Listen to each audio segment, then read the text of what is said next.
Ações tomadas pelo Supremo estão sendo contestadas, inclusive no universo da justiça, mas nada é feito para conter distorções ou invasões de competência. Olha só, eu recebi uma pergunta de um atento telespectador do ND Notícias, e eu gostaria de dividir com vocês. Ele me perguntou o seguinte: alguém sabe me responder por que decisões inconstitucionais de certos ministros do STF são cumpridas?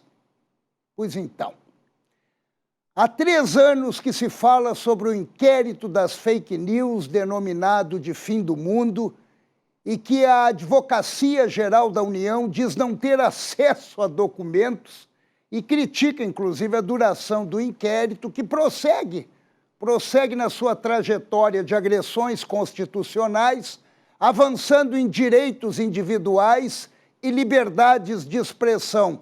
Tem gente presa há 1 ano, onde foi instituída, inclusive, uma espécie de AI-5, com um deputado sendo punido e continua sendo punido a partir de um indulto que ele recebeu.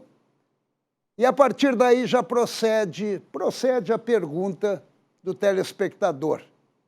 Atropelar a Constituição virou lugar comum, inclusive agora, somado à participação do senador Randolph Rodrigues, integrante da equipe de campanha do presidente Lula, sendo atendido em seu pleito pelo ministro Alexandre de Moraes para que fosse quebrado o sigilo bancário e bloqueio das contas dos 8 empresários que sofreram na semana passada uma operação da Polícia Federal, pois são suspeitos de golpistas. Eles não se conhecem entre si, 2 ou 3 se conhecem, o restante conversa por WhatsApp. E Randolph Rodrigues virou assistente do xerife. E ele pediu, inclusive, a prisão dos empresários, enquanto que a Polícia Federal havia solicitado ao ministro apenas a apreensão dos celulares e das mensagens nas redes sociais suspeitas de um golpe às instituições. Prevenção a golpes. Esse inquérito está se transformando numa perseguição a conservadores, sejam eles jornalistas, políticos, ativistas, intelectuais, empresários e até padres. Com invasão de domicílio, prisões, bloqueios, desmonetizações, ou seja, estamos vivenciando um estado de exceção emoldurado por uma juristocracia com restrições de direitos e concentração de poderes em alguns togados imperiais, emoldurados também por senadores de interesses ativistas, é claro. E não há uma reação em defesa do país. E não há nenhuma reação em defesa da nossa Constituição, a não ser aquele teatro da cartinha a favor da democracia. Porque são contra Bolsonaro? Seria essa a razão? Mas isso são ataques contra o país. Pois a argumentação de que estão defendendo a democracia não passa de hipocrisia. Os senadores que deveriam ter dado já há muito tempo um freio de arrumação no STF, pois é o Senado que tem a função de fiscalizar a Suprema Corte, o Senado age na omissão ou em ataques descabidos. Quando o senador Randolph Rodrigues convocou o MST para invadir as ruas e derrubar o presidente Bolsonaro, não foi atentado à democracia. Não fizeram nada.